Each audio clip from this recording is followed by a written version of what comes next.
On the Road with Kelly and Bob is brought to you by Mueller Metal Roofs and Buildings. Made in America, made to last.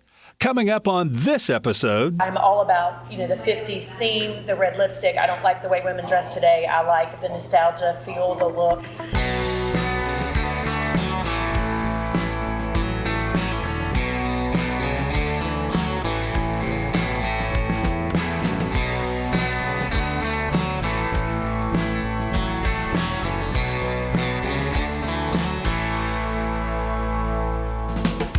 Hi, we're Kelly and Bob Phillips, and we're on the perpetual road trip of America's back roads, where the journey is always the destination. Hi, and thanks for joining us for this week's edition of On the Road with Kelly and Bob. I'm Kelly Phillips. And I'm Bob Phillips. Kelly, it seems people are always asking us how we do what we do.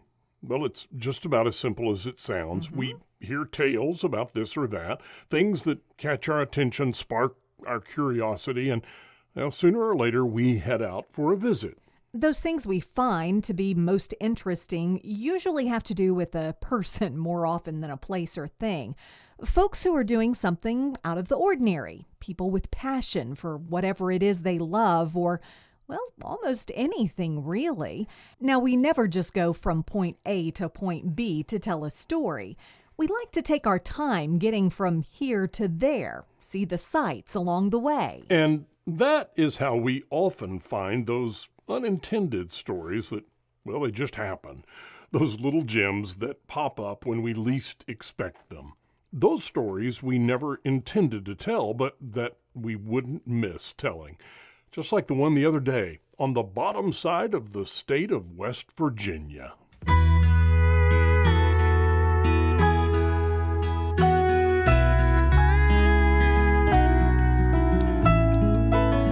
West Virginia must have one of the most interesting histories of all the 50 states.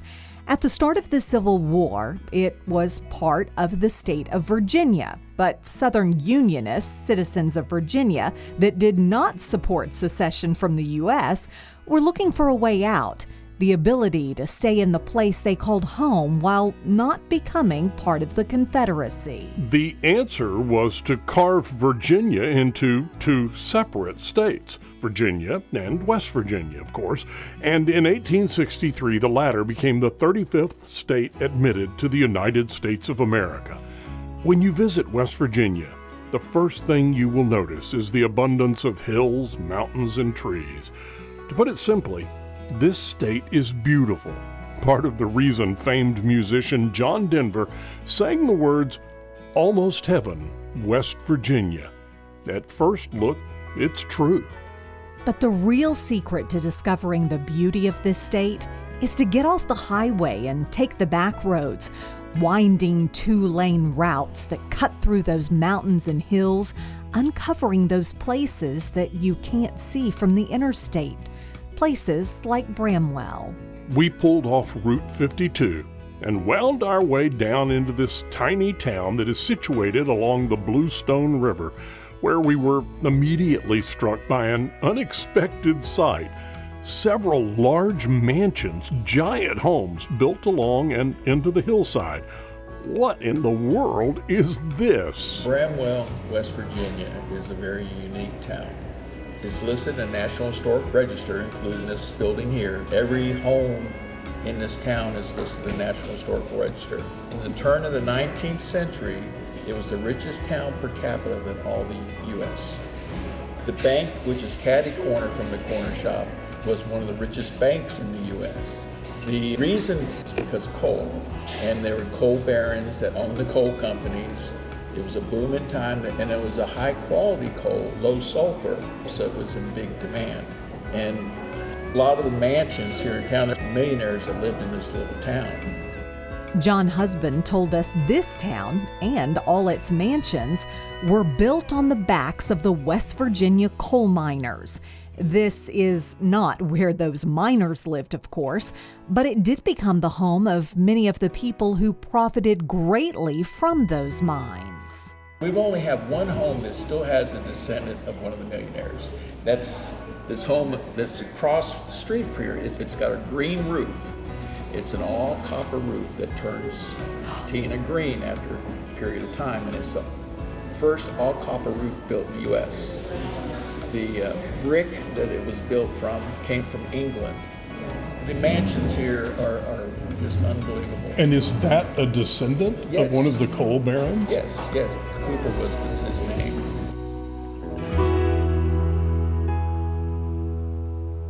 Most of the buildings in this town of just barely a half square mile predate the 1920s, one of the reasons the town is a National Historic District. In 1896, when the town was only 8 years old, more than 4,000 people lived here. And at one time, the train stopped at the local depot 14 times a day. But today, fewer than 400 people live in Bramwell. And until recently, most of the old downtown area was boarded up. That was before John and Donna Husband spotted a hidden gem sitting in plain sight among those old buildings. And this building was sitting here empty. When we saw this up for sale, we prayed about it and we said, yeah, we'll go ahead and get it. We didn't know what we were going to do. I really didn't understand. We bought it in 2005. And it took us a few years to figure out what we were going to do. We were watching a Food Network program, and they had a show on soda fountains. And we knew we had the soda fountain there. It says, gosh, we just got to bring just back... clicked. Yeah. It was the light bulb went off. Yeah. We said, we just got to bring back the old soda fountain We got to bring it experience. back to the original, what it was. John and his wife Donna had no idea what they had done, but they were committed to putting this old historic building and its 100-plus-year-old soda fountain back into its glory days condition. It was a dump. I mean, a lot of stuff was in excellent condition. The woodwork, there was... Lots of original. Oh, there was... still. The ceiling? Yes. A lot of it was damaged. There was a drop ceiling in here. Yeah, there was It was and grimy all this carpet. floor and the floor on the other side was covered with asbestos tile. The This floor- was covered up? There was Yes. termite damage over on the other side where the marble fountain was actually sitting lower in the floor than it's supposed to. Mm-hmm. We had to disassemble all that. It was jack like up the sitting on a floors. barrel. That whole part of it was sitting on a barrel. The barrels were squatting. We had to jackhammer everything up, repair, we rewired, we replumbed. I put new HVAC systems in here. It was a ground up operation. John and Donna had found a piece of history in a boarded up building in Bramwell, West Virginia. The real question for them now was, how do we work this thing? We committed to On it. that same program that we watched, there was a guy on there named Frank Jackson who had a soda jerk here at his place in Louisiana. And he sat down with us and trained us, taught us everything he knew. As we traveled around ourselves, we would try to find soda fountains and places to go visit. But learn most about. of them that we went in, they would say the fountain doesn't work anymore. Yes. So we Well, took See, our we run fountain- across that a lot. We took Well- our fountain to the place on that same show. It was American Soda Fountain, where a brother and sister operation repaired the old soda fountains. Their father and their grandfather used to sell them when they were new, but now they bring them in and renovate them. So we drove it to Chicago. And he You renovated pulled it out of here. Yeah. You Put it in drove a it to trailer. Chicago, Yeah. left it with them, and they rebuilt it. When they finally finished the renovations and opened the soda fountain, complete with a new kitchen and new dishes, the town responded. This place had once been the hangout for high school kids here in Bramwell, and it looked like it would be again, even though they closed the high school years ago. Now folks come from all over West Virginia, and from all over the country really, just to experience the good old days here in modern times. They call it the Corner Shop Diner. And not only can you pick from a selection of great burgers, including the Johnny Cash, the James Dean, the Beach Boys, the Chubby Checker, or the Elvis, all complete with fresh cut fries, but you can get an authentic soda fountain treat of your choice.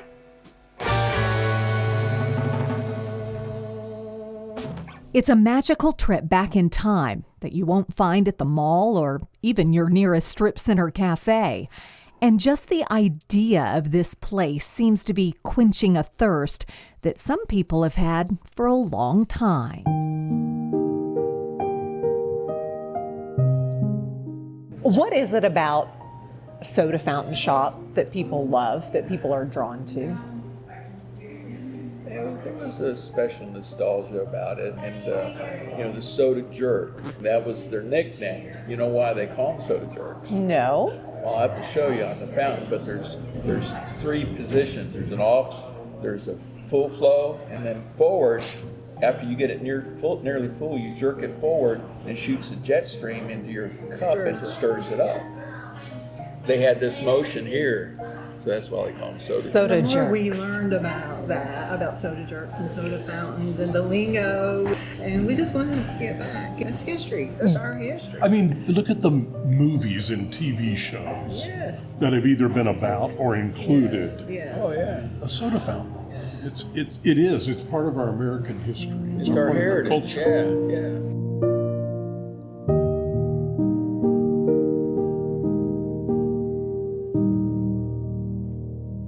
Okay, the Corner Shop Diner started life out as a pharmacy with 2 pharmacists that lived upstairs over the shop. Today, John and Donna have beautifully restored the 2 residences upstairs, and they rent those to travelers who want to spend more than just a little time in Bramwell. We wanted to spend a little more time just getting to know Donna and John better. Dr. Bryant and Dr. Leopold were the 2 pharmacists here, and they had quite an operation here. Matter of fact, this was the 3rd place in the U.S. to sell Chanel No. 5 perfume. So when you say coal barons, you're talking about not people who worked in the mines, but the people who owned the mines. Financed them and ran them. Exactly, yes. So this was property owners. truly a booming place. Oh, it to was be. at the train depot down the street, stopped there 14 times a day. There's actually a ticket booth in Grand Central Station that's still etched in stone, Bramwell, West Virginia. It was a pretty hopping place. Turn of the 19th century, southern West Virginia is not like it is now. It was a booming place. I grew up in Richlands, Virginia, which is about an hour from here. 3 sisters. My daddy was a coal miner. So I was a coal miner's daughter. Wow. Right. You could write a song about that. I think it It's has already been done. Matter of fact, Loretta Lynn, who wrote that song, she actually sang here in the town of Bramwell during one of the street festivals. I got married as soon as I graduated. I graduated one Saturday, got married the next. And I was a pastor's wife for many years. I was born in Garden City, Michigan. My father, he grew up in Dearborn, Michigan all his life. And my grandpa, husband, he was born in London and came when he was 9 years old. And he went to work at Ford Motor Company. And so that's where my dad and my uncle grew up. Well, when my dad graduated, he joined the Navy, and then afterwards he went to college and he went to work for a company called Burroughs. He worked in the defense division, and he started a family, and he, working in the defense division, he traveled a lot. So we moved around the country. We lived in California. He worked on the NORAD project in Colorado Springs. Wow. We lived on Cape Cod, Massachusetts, and we lived in Pennsylvania, Westchester, Kennett Square. His grandfather, my great-grandfather, was in the ice business in Illinois, where they used to cut it out of the lakes and rivers and store it in sawdust and deliver it through the summers until the next winter. My father worked with them during the summers. He would go spend time with his grandpa. Well, he decided to start an ice manufacturing plant in Kissimmee, Florida, and it was called Hubby's Ice. So that's what my brothers, I have 3 brothers, and we all, worked at the ice plant. And when did the 2 of you meet? It was in June, I believe, of 1996. She worked at a community college, and I started my own business. And that was my first job, was at the college where she was working. So that's where we met. We dated for 2 years, got married, and I brought her to Bramwell. Go back to opening day here. We just kind of opened up the fountain. The day that we actually had our Grand opening. That a lot was of the local residents from the high schools here, this is their favorite place. They call it the Corner. Yeah. So they all showed up for it. So I got this big house full of people, and a couple orders the banana split. I made it, and I brought it out. The whole room cheered and just, made a They big deal. cheered the banana They split? cheered it. It was the first one served and all that. So then later, after it was all said and done, I'm home thinking, did I put a banana on there? And the couple that got it told me. It was one of the county commissioners that had it too. They told me after they left, they were in the grocery store and they were standing at the bananas and they were like, is there a banana? You paid so much attention to all the other stuff. So that was our grand opening. So it was just a split without a banana. Right. A banana-less split. Yes. You can probably get that. So your food is Instagram worthy. I have one server who told me that she has never to this day served a banana split that the person didn't take a picture of before they ate it. Which I can believe, yeah. Because that's part of the experience, is sharing. Right. Oh, look where we went. Right. Yeah. Do you have a lot of families that come in? Yeah. Oh yeah. Yeah. Very Lots of families. famous. Especially, like the grandparents will bring in their grandchildren and stuff. This is what I knew when I was growing up. And this place here was a hopping place. In the 50s and 60s, they used to have dances on this side. We would have people come in and say, I met my wife in here. I got my first kiss in here. And more in the beginning, when we first opened, we would have elderly people come in and say, I'm not had a soda since the 60s, because nobody knows what a soda is. No, they don't. And if they may not, they probably don't know how to make it if they do know what it is. Right. It's kind of an art, isn't it, to know exactly how to get that down right. Well, there's a lot of different old-fashioned soda drinks too. That's like we show in our menus that you won't find anywhere else. It's these items right here. Black and white, green. Okay, and now I red. remember a black cow, which of course is root beer and chocolate, right? Right. Is it? But an orange cow. That's with orange soda. I knew the orange soda, but also the chocolate syrup in there. And vanilla ice cream, yeah. Purple cow. We had Yeah. that. The Green River era. Sprite, lime syrup, vanilla ice cream, and a shot of fizz, Yeah. which is Your soda, carbonated water. Yeah. just a little extra of that. We also make the ice cream homemade here. Yeah. This is homemade You ice cream. make We make the the ice cream. ice cream. You've got an entire page here that is tied directly to that soda fountain. Oh yeah. We can do pretty much any flavor you want. Our soda fountain here, all of the flavors, it doesn't matter what the flavor is, we can carbonate each cup. We can make all of the sodas, the flavors that you would like. So if you wanted a grape raspberry, an orange pineapple, those kind of things, we add the syrup to the cup and then we carbonate each drink. So they're called specialty sodas, and a lot of the customers will get one and then a refill of something completely different, just to try it. There's your syrup. It just adds right there to that line. This is fun for new people because if it hits the ice, it smashes them right in the face, and most of us are like, we didn't know that would happen, sorry. So we pull it this way just to add your carbonation, and then the jets mix it. Okay, so the syrup is And that's where the soda jerk comes from. that's where the soda jerk comes from. All right, what else is on the menu? Because you didn't just stop with the soda fountain and the drinks from the soda fountain. You No, went, I took the pharmacy prep room in the back and I made a kitchen out of it. So I put in a kitchen hood and grill and make We are home. very famous for our She can tell burgers. about the We have half pound. We hand pat our burgers. We hand cut our fries.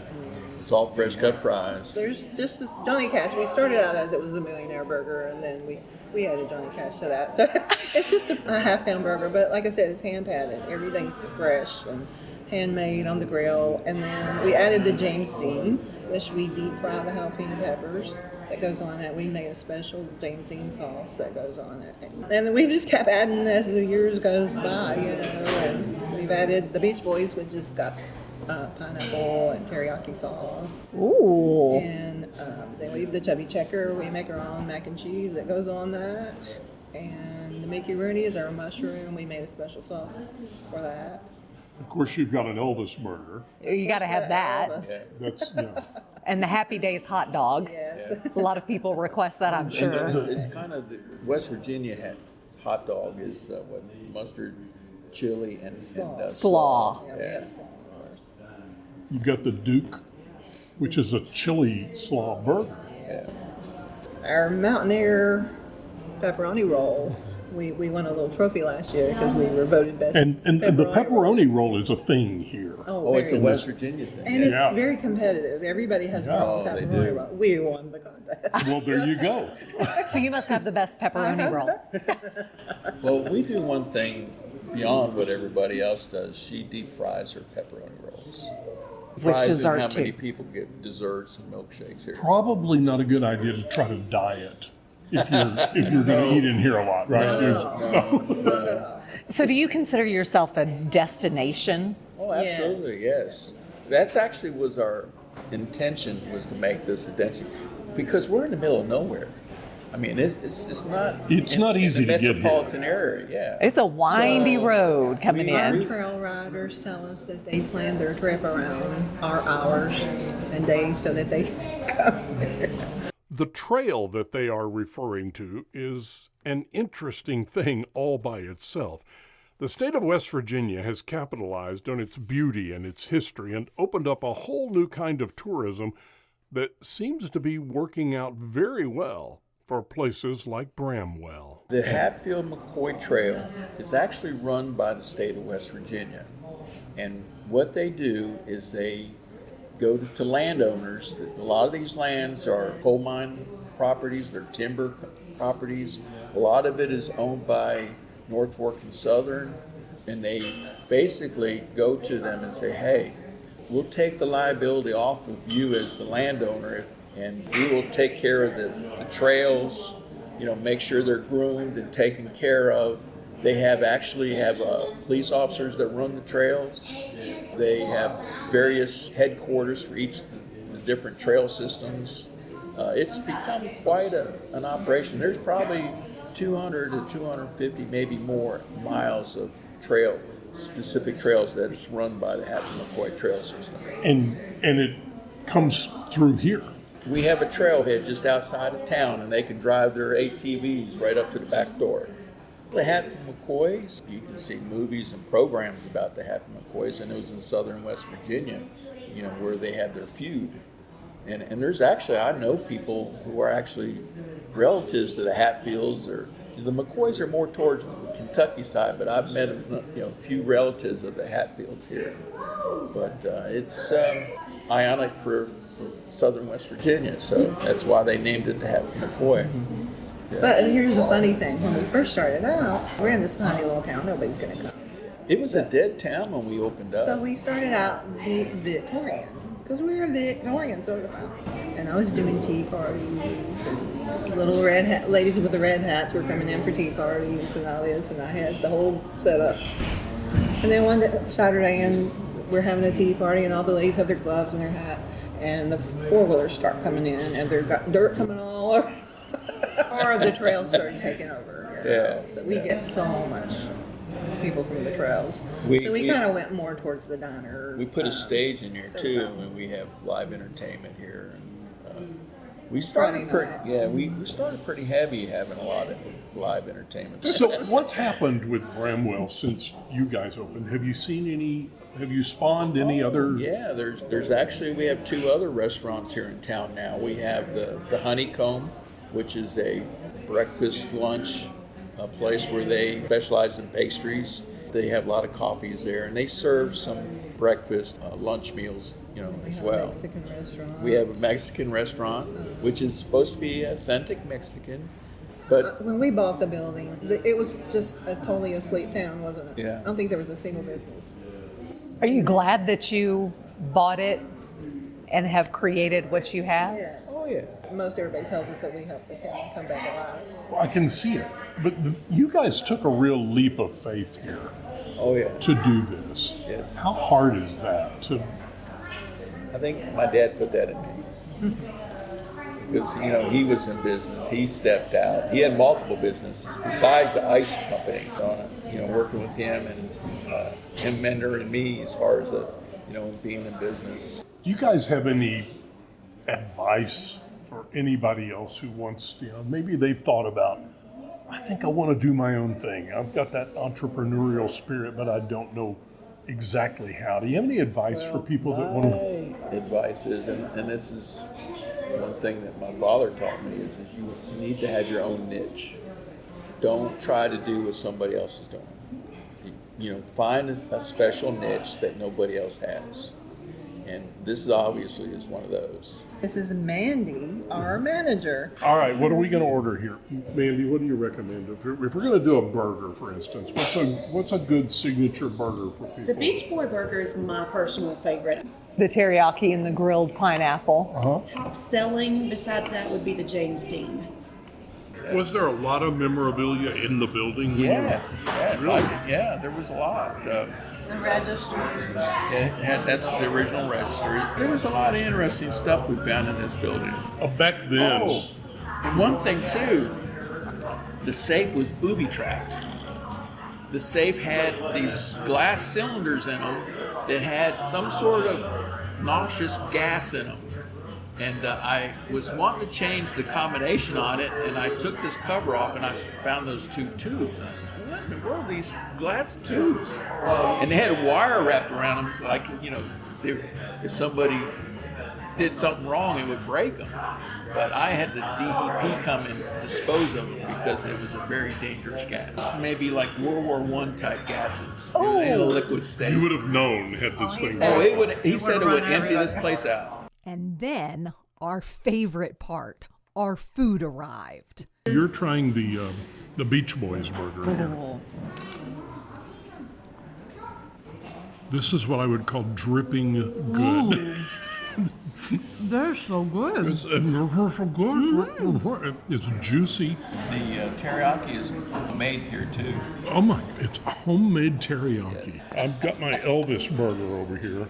So onion ring, bacon, cheddar, barbecue sauce on that? Let me cut it short for you. This is a mouthful of joy. Everything that ought to be on a burger is on this burger.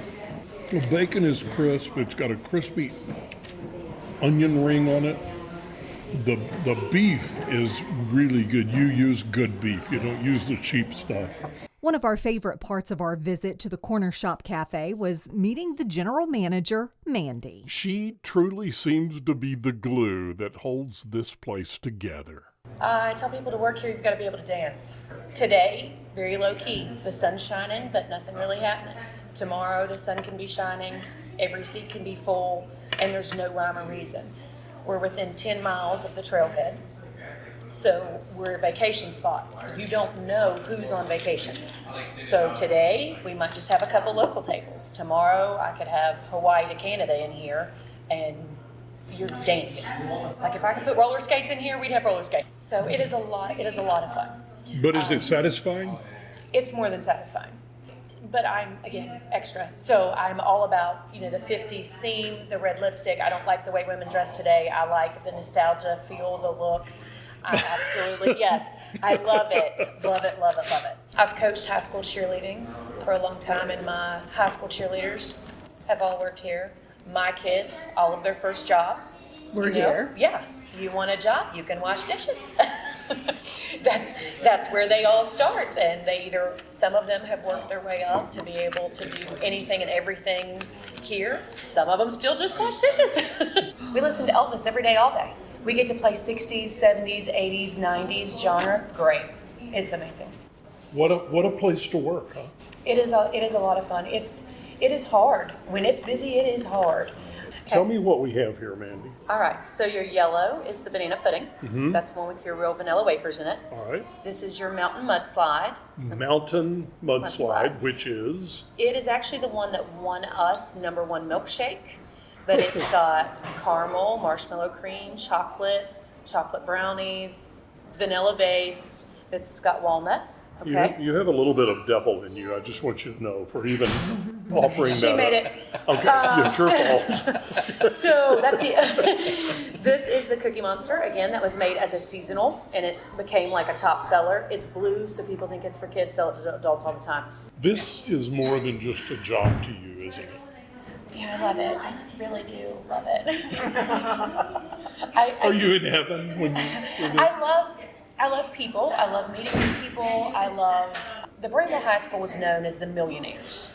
So in the summer we'll have millionaire reunions. Some of the millionaire people come in, but some of them will tell you about meeting their wife in here, dancing. This back dining room used to be like a sock hop area where they would have dances. So they'll talk about meeting their wife. But to hear some of those stories about history.